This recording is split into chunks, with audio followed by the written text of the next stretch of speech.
Hey everybody, it's been like a couple of minutes since we actually talked about the Coldplay CEO HR hugging thing at the concert. And if when we go back and take a look at that and go, why did that stupid thing blow up and become so big? Everybody had an opinion, but the reality is the reason it blew up so big is because it was like the two most hated kinds of individuals within like employment. You had CEOs, which people just dislike because they think they're getting more than they should. Arguably, maybe some, who knows, whatever. And then HR, the other hated level, right? And you have two of those things coming together, and it made this perfect storm, and it caused this giant brand kind of issue, blah blah blah. And we see this like this kind of misconduct behavior happening that blows up, and everyone's trying to figure out like how do we protect about this and how do we kind of mitigate for this within HR.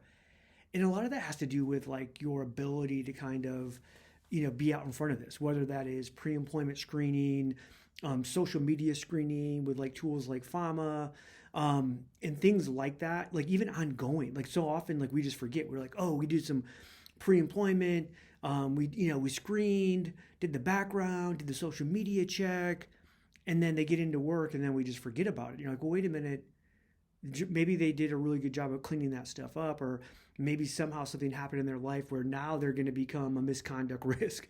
And so what about current employee screening, and how do we do that? What about when the person leaves? Should we be screening to go, gosh, are they going to retaliate? Should we be in front of this, try to figure this out? There's so much of that, right? That we tended not to even think about it, even though we knew it was a risk, because we didn't want to. It's like we didn't know what to do about it, so we just kind of ignored it. But now we can, right? Now we can kind of do those checks. Um, Fama did their like workplace misconduct report, and one of the things that came out for me that was a big stat on that was it was 90% of the employees wanted leadership to do something. Like, hey, I'm facing misconduct. I'm having another coworker, or I'm having a supervisor, or even somebody else within the org, like come at me. And yet I feel like nothing's happening. And again, so many of our employees feel that way. And so we have to kind of figure out, what is that? What could we do? How should we do? And then also understanding that we still have this protectionism of the executive team that we have, especially when we know what's going on with executives and hatred towards executives in this kind of like environment that we're in. And as jobs get harder and employment starts to increase, the economic uncertainty increases, that type of level of misconduct increases as well. And so we have to be ready and try to find things that will help the organization, help our leaders, help our employees, and help everybody just treat each other the way that we would want to be treated.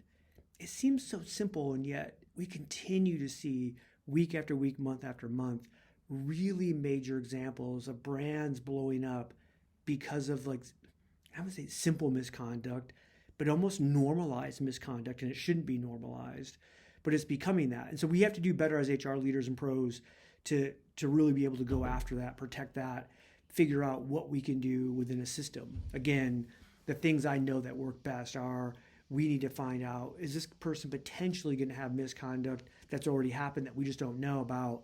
Social media screening is a great way to do that. And then ongoing, if our employees know, hey, we're going to trust but verify moving forward, there's a level of quorum that we expect out of our employees, and we're going to continue to follow up through that. More than likely, people are going to go, okay, cool. I know what's happening here. I'm not going to do this. In a world where everything seems to be recorded, you would think that we would be even more cautious. And yet we're seeing the opposite of that, right?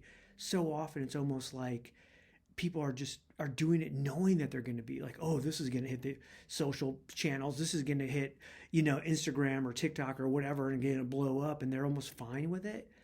Well, I don't want employees that are going to be fine with that. I want employees to know that, hey, we're going to be checking this stuff on a regular basis, because we want to make sure our brand, our executives, our employees, our people are protected and taken care of from all kinds of misconduct like this. So if you have a minute, check out FAMA, check out the misconduct report. I'll link it in this post.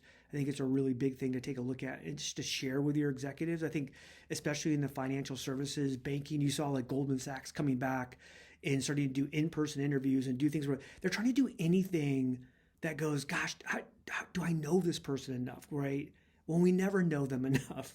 But we have to do better and try to collect as much data as we can before we do things like that, and seeing those things happen. So check out the links that I put in the background here, and then let me know what you think.